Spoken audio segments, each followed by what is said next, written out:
we were literally just talking about like balancing and drop tables and how sometimes we get it right, sometimes we get it wrong. And we'll it's not that for me, guys, some of the drops feel a bit brutal. And it's not that I am the type of player who will push through it. But for Jagex as a company, if I'm thinking as a company that's trying to make more money, I feel like the game would appeal to more people if the drop rates weren't so severe on everything. Because it's just like, it's the reason Showbet quit, which to be fair, like he just saw one serious grind after another and was like, I don't know if this is the game for me. And it is kind of what gives Jagex the RuneScape its charm, is that it isn't a game for everybody. I guess Ironman, this is why I want a Bronze Man mode, but it gets into the fact that like, I want more people to play the game because I want them to experience the mid and end game because it's the best part of RuneScape, in my opinion. But I know that most people that play the game will never get there because the game requires too much time to get there. And so there's a very small group of people who have ever played RuneScape that will ever get to play the mid and end game. And I'm like, how do you solve that without breaking the game? And there probably is no solution, but a not very well thought out solution is maybe they should add dry protection to some items to try and speed up some of the drop rates. And it's like, is giving somebody a BOFA at 400 KC really that bad for the game? I'm not 100% sure it is. Some people might say yes. Some people might say that'd be a great idea. But then you kind of take away from the people who are, I don't know. What does it take away from, right? So it's kind of like, what number should you get a BOFA at guaranteed? Or should there be no guarantee on anything ever? And that's where everybody differs. But one thing I would say is I'd like for more people to be able to experience the mid and end game. And I don't think that happens in the current state of how long it takes to get everything, especially if people are playing Ironman. And so it's a good talking point if I'm a Jagex employee and I want more people to experience that. We'll just have to keep looking at it. But I think that's really fair point. And I would... Yeah, Vorkath being guaranteed at 50, double death charge being guaranteed at 100. I freaking love that. I know that I can go do 100 Yamas right now and I guaranteed get something. That I love. Maybe at some point there's some kind of crazy dry protection for certain things. So at least you know that if you hit that number, you guaranteed get the item. But I understand if you don't like that. I would agree, especially on the mid-game stuff. In terms of personal opinion, some items. I personally don't think that, some not mega rares items should take, tens of 20s or even upwards to, hundreds of hours to obtain, because at the point of you obtaining it, you no longer need it. Yeah. That's how I think about it. But at the same time, I think the rebuttal to it would be, but if we made them a lot more common, they'd be worth nothing. Yeah, that's exactly it. They're worth nothing anyway because they're rubbish. And also, this is not a reason for it, but when you do get to endgame, some of your grinds are going to take a long time. Ironman, doing chamber or something like that. Do you almost build like a false narrative around what the game is if you're like, okay, mid-game, here you go. It's almost on a plate after an hour or two. Yeah. And then you're going like, okay, so far you've been able to hit your grinds. You're not going dry on anything. It's just quick. And then you're going and you're finding like how brutal it can be. Almost like you're dipping your toe in, it's cold, but you've got to get in. Yeah. So maybe like an ideal drop table has like a thing that genuinely takes a while to get. So then you sort of like, you have the mix. For me, it's more about having the mix. It's not about having like the Tome of Earth, Huey Hides, and Dragon. Okay. This is a half-baked pitch. I'm going to pitch it to you guys. Okay. Imagine that all of the bosses in the game give you like a small amount of ash. And if you get to like 1 million ash, there's certain items on an ash vendor that you could just buy. And so if you went like every time you go dry past a drop rate, you get 1 ash. And it's like, okay, if you go 400 dry on some boss, you get like 400 ash. And like eventually the drier you go, the more ash you get. So then you could buy 1 item. It's like a dry vendor. That's literally a main. How is that a main? That's gold on a main. Ash equals gold. Oh, okay. So if you don't want to go dry, play a main. onto one All right. all take quite a while to get. It's like the stepping stones up that sort of expected time spent drop table. Yeah, like We'll have to save this for like the subsequent 10 episodes we do with Kieran. We've done 2 now. We've just wrapped up the second one. And each time we go into drop tables in a lot drop of tables, detail. yeah. It's always a discussion internally as well. It's like it's never ending in terms of like, you know, trying to get it what a good drop table is for the content and the rewards. Aspiration, accessibility, main, iron, so many different things they consider. All these different levers that they have to put. I am only looking at this game as an Ironman. I've never played main. So I'm just looking at it as an Ironman, and I want my friends to stop quitting. So trying to make it, I can't make my friends like or want to grind more. So I don't know. I don't know how to fix it.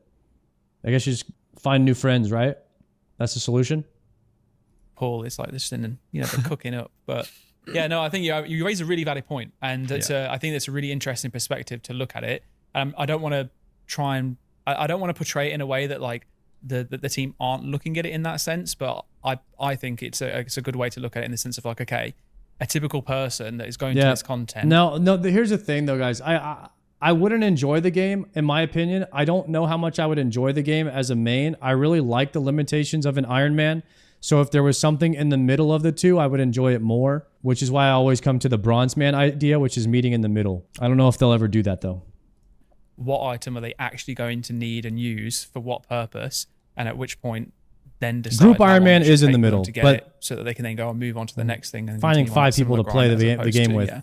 Like how you've put it, For it's like years. it's going to take absolutely ages. That it's not worth It's not exactly it. practical. Well, yeah, no one's at the content anyway. So what's the I feel like point? Skurrus is pretty decent. Yeah, it's a really good balance there. like it doesn't take long to get spine, right? Exactly, yeah, that's what I mean. like yeah, I don't know.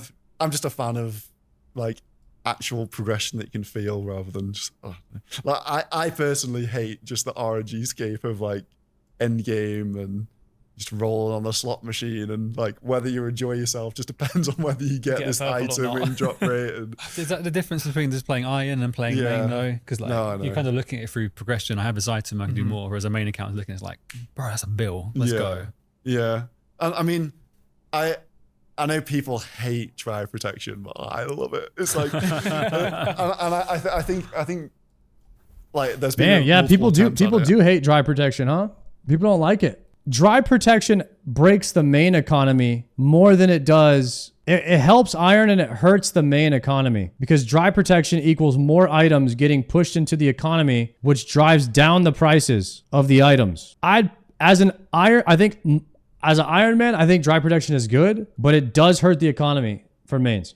And that's a tougher issue to solve. If you could never de-iron, dry protection is totally fine if they just gave it to irons. As long as you could never de-iron. It's really the de-ironing is kind of makes it hard to balance Ironmans in a way, or not even balance, just like change things so that irons don't have to go so dry.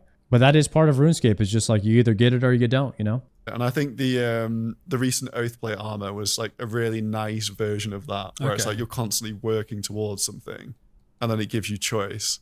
So I actually really like that. Like I like the moons. Like, does moons feel worse because there's dupe protection? No, I don't think so. Like, is anyone there? Like, I wish I was getting dupes. Like, Dude, I think people just love it from nostalgia. Like, I don't know. If I could go back and not have to sit through a let's go 1,000 get another barrows task. chest to get an iron piece that I still haven't got yet, I would have had a much better experience. You might still be playing. yeah, exactly. I might still be playing, but you know, that's a really polarizing view in terms of like people either love it or absolutely hate it, and trying to get that balance is difficult. It's a challenge. Yeah. But yeah, hopefully with more things like you mentioned, the Oathplate, we'll be able to strike that balance better. And I don't know. I don't actually have an opinion on that, whether or not I would want it like for all drops or not. No. I know that it would benefit me in some instances, but I'm also of the mind where I quite like I've said before, you know, I like the fact that sometimes you just get really freaking unlucky, and that's just part of the game, and you have to put in the hours to get it. Yeah. And there's something to be said of when you go to one of these bosses and your Iron Man spoons this thing, it sort of shapes the direction of your account, so not everyone's the same as well. So it's like, it's very much the system of every player's journey is unique. It's like when an IM. For sure. And my journey has definitely been unique because I got the Inferno spoon. I got Bofa pretty quickly into Blowpipe in like 90 KC. So I knew I wanted to just go for Inferno because I got those 2 items. And it made my journey different than most Ironman, I would say. And then now I finally got double Burning Claws into 1 Synapse. So now I started doing Doom. If I get another one, then I can start doing Yama. So we'll see what happens with that. Guys, is Cave Horrors a skip? Sorry for asking. Is Cave Horror a skip? I got 139 of them. Yes. I think they short-sighted. I think that's short-sighted from solo. I've essentially been doing Cox on the hardcore for 2 years. I get aggro about it sometimes, but if it wasn't that rare and that worth it, I wouldn't hold the same value. Also, you can quit or take breaks. You aren't forced to do anything with the amount of viable alternatives they're putting into the game. Yeah, it's a good take. It's one of those things where you think you want it, but you don't. I learned that from Blizzard. Man posts, they're like, oh, look at my scuffed mage gear, and it's got 1 bit from every single bit of content, and it's like, that's because they got lucky on that thing. But then equally, it is a miserable experience when you're grinding for 1 item for that's maybe thousands. Some people have done thousands of hours, but for hundreds of hours and you're not getting it, like that is quit inducing emotions. Oh yeah, it's like when you go more than 2x rate, it's just like, it makes you want to just stop. Like I had that experience in leagues. I went 4 times dry for my T-Bow, and I'm like, I actually hate this league because and it's just purely because of my experience with like rolling on a drop table. It's difficult because, like you said, it's part of the game. But danger then is people are like, you did it in league and I do it in main game, which happens a lot around different stuff. I mean, to be honest, I think we probably will look. Probably will look at something for leagues in terms of like not dry, but dupe protection, especially. Because I remember I was doing like Theater of Blood in the league, and it was like dupe protection could be sick for raids, but I don't know how they would balance that. Another Avernic. I'm like, oh great. I'm like, yes, but it's an Avernic. And that point where it's like, I just know I'm getting an Avernic next time. If it's the exact same rarity. If like Fang and Lightbearer were the exact same rarity, I could see them maybe doing dupe protection on those items, but definitely not like mega rare or anything like that. Right, seasonal game mode, have fun, and it's not fun. Yeah, exactly. You're not doing a seasonal game. Like if you're playing for like 1 to 2 weeks, you don't want to be spending an entire week item for the same drop rate. Yeah, exactly. Move on. And we all have that mentality of like, once you've set a goal, you cannot do absolutely anything else until you've got it. Because Barrows needs dupe protection. I'm with that. I ain't trying to go in there and do 1,600 Barrows to get all those drops. That's just the way that we're wired, right? It's like you want drop protection for Barrows. Kind of need one. They should give it the Perilous Moons treatment. I would like that. Or I think in leagues, you've chosen those areas and you planned around something, and it's like, I cannot continue until I get this stupid Devo. So yeah. You need to stop trying to change the game. I would love to see. Guys, change is how you move forward. Okay, as long as it's in the best interest of the majority of player base, if it makes the game a healthier place, more people play it, more people like it. I completely avoided Barrows because I didn't want to deal with it. So maybe if they want more people to play Barrows, they consider making a change. Just look at it and hear what the people have to say. If nobody wants it, don't do it.